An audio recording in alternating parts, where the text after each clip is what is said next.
دلوقتي كوباية واحدة من سميد البسبوسة ويلا بينا نعمل أسرع طبق حلويات، كمان بدون مقادير وكمان بدون فرن. يلا بينا نشوف هنعمل العظمة ديت ازاي. حاجة سهلة وسريعة ومش مكلفة خالص. وقبل ما نبتدي الفيديو شجعيني بلايك للفيديو واشتراك في القناة لو لسه ما شاركتوش، ويلا بينا نعمل الطبق العظمة ده مع بعض. يلا بينا نسمي الله. أول حاجة نحضرها مع بعض، هنحضر معانا الشربات اللي هو العسل بتاع الحلويات بتاعتنا. هنحضر كوباية واحدة من السكر وكوباية من المية، ونعصر عليهم نص ليمونة. مش هنقلبهم خالص ولا نحط فيهم معلقه غير لما تغلي اول غلوه. تغلي اول غلوه نقلبها تقليبه ونسيبها على النار. انا عاوزه الشربات مش تقيل قوي ولا خفيف قوي، وسيبه يبرد شويه صغيرين. خلاص كده تمام. يلا بينا. هات بقى طبق نحضر فيه كوبايه من سميد البسبوسه وكوبايه من الدقيق العادي. كوبايه دقيق بسبوسه وكوبايه دقيق عادي، ومعلقه صغيره من البيكنج باودر ومعلقه صغيره من الخميره الفوريه، وذره كده من الملح، وكمان هنضيف لها معلقتين من السكر، معلقتين صغيرين من السكر او معدل يعني معلقه كبيره من السكر. خلاص كده تمام.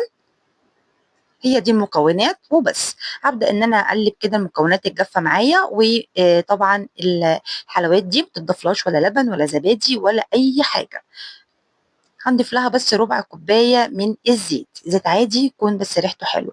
نبدا نقلبها بقى كويس. انا عاوزاها زي البس كده، زي ما ببس كده الكحك.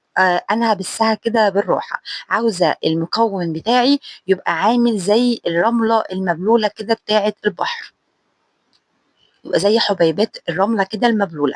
يعني كل حباية فيها متغلفة بمعلقتين الزيت اللي احنا حاطينهم. هي مش مقدرها كتير، انا ما بزودش زيت وطبعا ما بضيفش سمنة عشان ما تسيبش معايا. هقول لك دلوقتي هي يعني تسميها ايه او تقولي عليها ايه. يعني هتقولي عليها بسبوسة، هتقولي عليها احلى حلويات، يمكن تستعمليها سريعة كده وسهلة جدا جدا. نغلفها كويس جدا جدا زي ما انتوا شفتوا. واول ما خلاص احس ان هي كلها اتغلفت بالزيت، هبدا ان انا اضيف لها ربع كوبايه من الميه الدافيه. الميه الدافيه عشان تنشط لي الخميره اللي انا ضفتها. انا طبعا ما بعجنش، لا يا دوبك انا بلم العجينه وبس. انا مش عاوزه العجينه بتاعتي تبقى ناشفه وفي نفس الوقت مش عاوزاها تسيل معايا. فانا يا دوبك هلمها بس كده. طريقة ناجحة 100%.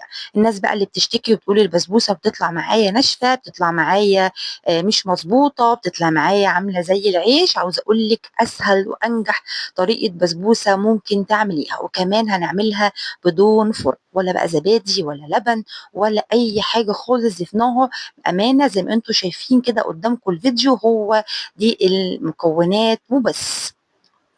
خلاص كده تمام. انا غطيتها كده وسبتها نص ساعه بس ترتاح. وهبدا بقى ان انا اشكلها معاكم. معايا سوداني مقشراه وقسماه كده واحده اتنين عشان يديني المنظر الحلو ده. هنجيب بقى كده طبق فاضي ونبدا نكورها كور. يعني الواحده بتبقى شبه واحده البقلاوه كده، عارفين البقلاوه كده بنعملها، هي بتبقى قد واحده البقلاوه بالظبط. يا دوبك بس كده بعملها المنظر دوت. ممكن تعمليها وتشكليها اي شكل انتوا عاوزينه، بس يعني بصراحة ده أسهل شكل وأحلى ممكن شكل تعمليه. هنجيب كده حباية السوداني ونبدأ إن احنا نضيفها كده في النص زي ما انتوا شايفين.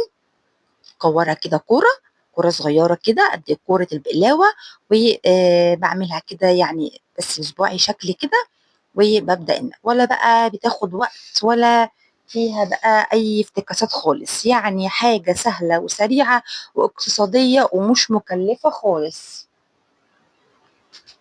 نقدر نعملها واحنا كده مستعجلين، عاوزين نعمل حاجة حلوة سريعة، عاوزين نعمل حاجة حلوة ونتأكد ان هي تطلع كده ان شاء الله بفضل الله ناجحة، يبقى هنعمل الحلويات ديت.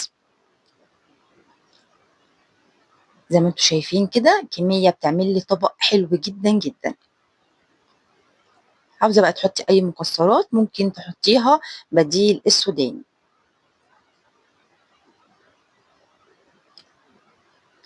زي ما قلت لكم كده يعني هي دي مقاديرها وبس. لو حد عاوز يضيف حاجه او يضيف اي مكون تاني يسالني في التعليقات وانا اقول لكم ينفع ولا ما ينفعش. بس اهم حاجه واحنا بنعملها نغطيها يا جماعه عشان ما تنشفش معانا واحنا بنشكلها. يعني نغطيها كده بورقه الاسترتش اللي احنا كنا مغطيينها بيها، نسيبها متغطيه لحد لما نخلص الكميه كلها عشان بس ما تنشفش معايا. نرصها في الطبق ما يحصلهاش اي حاجه.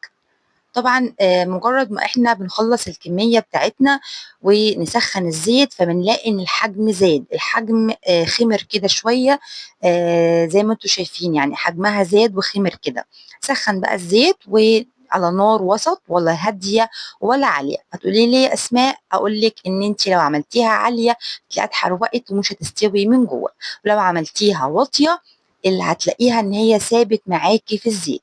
ما تعملهاش واطي قوي عشان ما تلاقيهاش ثابت معاكي، تعمليها كده على نار وسط. واول ما الاقيها ان هي احمرت معايا من تحت ببدا اقلبها بالراحه بالمعلقه. اما بقى لو انت حاطه زيت كتير قوي مغطيها يبقى خلاص انت مش هتقلبيها. زي ما انتم شايفين بصوا شكلها حلو ازاي، نفشت كده في الزيت وبقى شكلها حلو قوي قوي.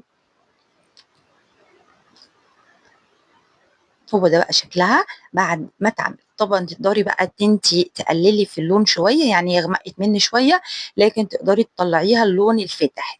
زي ما انتوا بقى شوفوا بتحبوا البسبوسه لونها فاتح ولا لونها غامق، يعني زي ما انتوا حابين. عاوزينها فاتحه اكتر من كده هت يعني هتبقي مطلعاها فاتحه شويه عن كده.